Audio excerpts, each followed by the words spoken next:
بسم اللہ الرحمن الرحیم۔ السلام علیکم۔ زمزم ٹاکس میں خوش آمدید۔ 2001 سے جب میزان آپریشن شروع ہوا تھا اور رد الفساد آپریشن تک جتنے بھی آپریشنز ہوئے ہیں دہشت گردی کے خلاف، آج دہشت گردی کی شرح کیوں کر 2001 اور 2 سے 10 گنا زیادہ ہو گئی۔ مرض بڑھتا گیا جوں جوں دوا۔ قوم کو اعتماد نہیں رہا ہے، پھر لوگ گھر بار کیوں چھوڑیں گے؟ اور 2 روز کے بعد وزیر اعظم ہاؤس سے اس کی وضاحت جاری ہوئی۔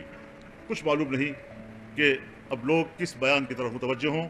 پورے ملک میں ایک اضطراب، 2 صوبوں میں خاص طور پر ایک اضطراب، عوام صبح و شام کنفیوز ہیں، غیر محفوظ ہیں، گھر سے باہر نکلتے ہیں، یقین نہیں ہوتا کہ ہم گھر واپس صحیح سلامت لوٹ سکیں گے یا نہیں۔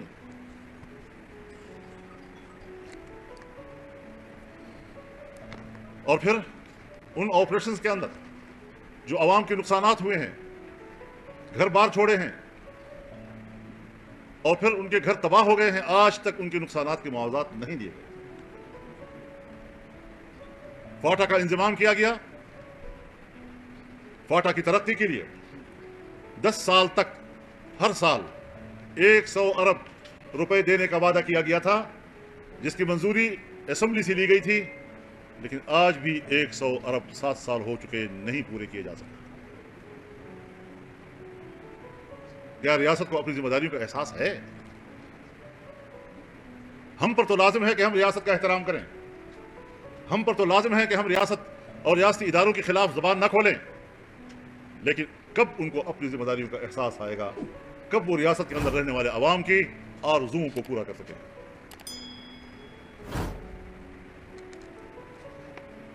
جمعیت علماء اسلام پاک چائنا تعلقات کی مکمل حمایت کرتی ہے، اس کو مضبوط سے مضبوط تر دیکھنا چاہتی ہے، ان کے استحکام اور دوام استحکام کی آرزو مند ہے، لیکن ہم ابھی تک پاکستان میں سرمایہ کاری کے لیے چائنا کا اعتماد بحال نہیں کر سکے۔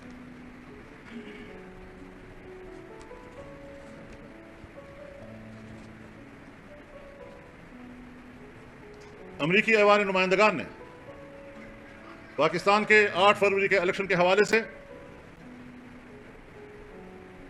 اس الیکشن کو بوجوہ مشکوک قرار دیا ہے۔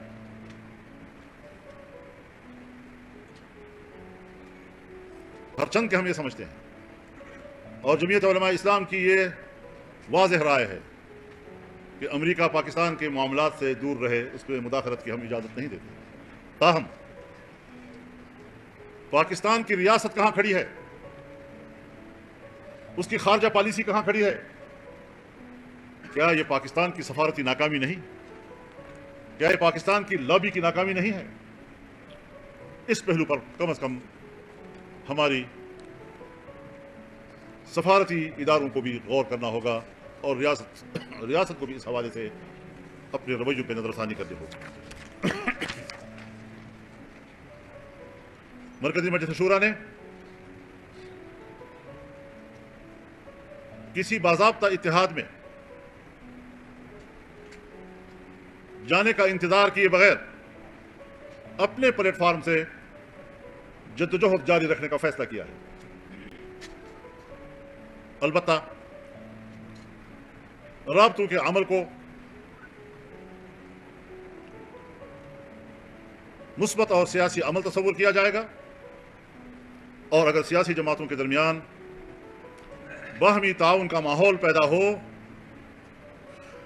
تو ہماری کوشش ہوگی کہ ہم اسے قابل عمل بنا سکیں۔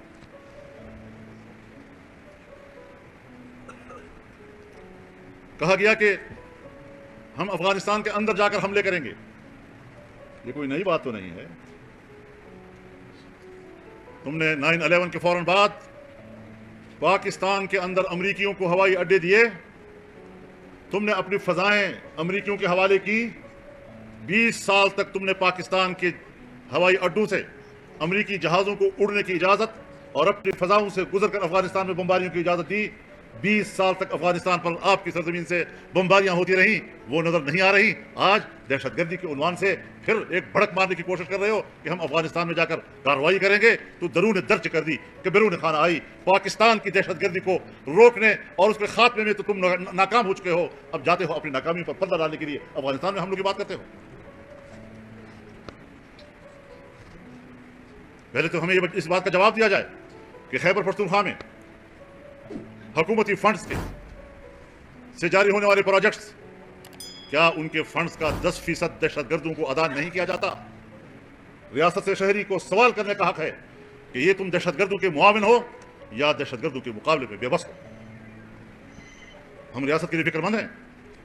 हमें इन तिफल तसल्लियों से तसल्लियां देने की कोशिश न की जाए, संजीदा गुफ्तगू की जाए। हम मामलात को आपसे बेहतर जानते हैं। चमन बॉर्डर है, अंगूर अड्डा है, गुलाम खान है मीरान शाह से आगे, कुरम एजेंसी का बॉर्डर है, जमरोद है और बाजावर तक जाएं, वहां पर बॉर्डर पर आबाद पाकिस्तानी आबादियों पर वो कदगने लगाई जा रही हैं कि दुनिया के किसी मुल्क में इस किस्म की कदगने नहीं हैं। बहुत से सवालात हैं। हम वो सवालात उठाकर रियासत के लिए मुश्किलात नहीं पैदा करना चाहते, लेकिन इतना ज़रूर कहते हैं कि जो कुछ वहाँ इक़दामात हो रहे हैं, तुम हज़ार कहो कि हम मुल्की मफाद में कर रहे हैं, न ये मुल्की मफाद में है, और अगर है तो किसी बैरूनी आका के मफाद में हो रहा है। सिवाय मकामी लोगों के माशी कत्ल के इसका और कोई नतीजा सामने नहीं आ रहा।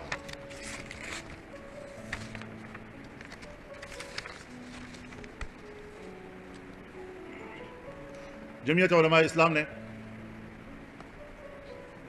5 अगस्त को, जिस रोज इंडिया ने कश्मीर पर कब्जा किया और अपने आईन के आर्टिकल 370 को हज़फ करके कश्मीर की मुस्तकिल हैसियत का खात्मा किया, हम पूरे मुल्क में यौम सियाह मनाएंगे।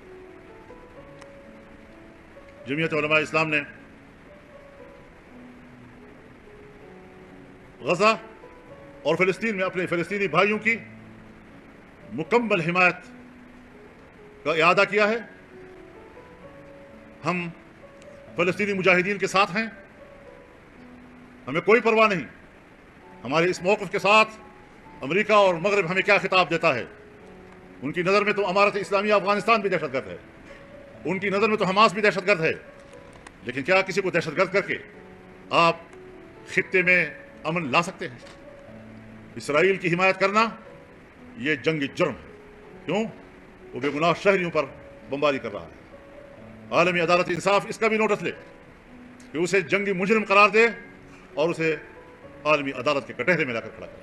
लेकिन साथ ही जमीयत उलमा इस्लाम, पाकिस्तान की हुकूमत हो या आलमी इस्लाम, तमाम हुकूमतों को झंझोड़ना चाहती है कि बहैसियत मुसलमान आप वो फ़र्ज अदा नहीं कर रहे जो इस्लाम आपके ऊपर लाजिम कर रहा है। अल्लाह और उसका दीन और जनाब रसूलुल्लाह सल्लल्लाहु अलैहि वसल्लम ऐसे मौके पर मुसलमान को जहां खड़ा होने की हिदायत दे रहा है, जिस फ़र्ज की अदायगी की तालीम दे रहा है, उम्मत मुस्लिमा के हुक्मरान गाफिल हो चुके हैं। वो अपनी इक़्तिदार के नशों में धुत हो चुके हैं और पूरा आलम इस्लाम अपने हुक्मरानों के लिए नाराज़गी का इजहार करता है, उससे लाताल्लुक़ी का इजहार करता है। कम अज़ कम इस्लामी दुनिया के हुक्मरान उम्मत के लिए माँ बाप का किरदार अदा करते और आज उनका सहारा बनते। इन्होंने उम्मत मुस्लिमा को और फ़लस्तीनी अवाम को बेसहारा छोड़ दिया है। हम बहैसियत एक जमात के अपनी कौम से भी और आलमी इस्लाम से भी अपील करते हैं कि जहाँ हम सियासी हिमायत करेंगे, जहाँ हम अखलाकी हिमायत करेंगे, वहाँ इस वक्त इन हालात में उनकी माली मदद करना सब पर वाजिब है। भरपूर माली मदद से उनको नवाजा जाए ताकि मुश्किल दिन वो आसानी से गुजार सकें। वीडियो को लाइक करें, शेयर करें और कमेंट सेक्शन में अपनी कीमती राय से ज़रूर आगाह करें और हमारे चैनल ज़मज़म टॉक्स को सब्सक्राइब करना मत भूलें।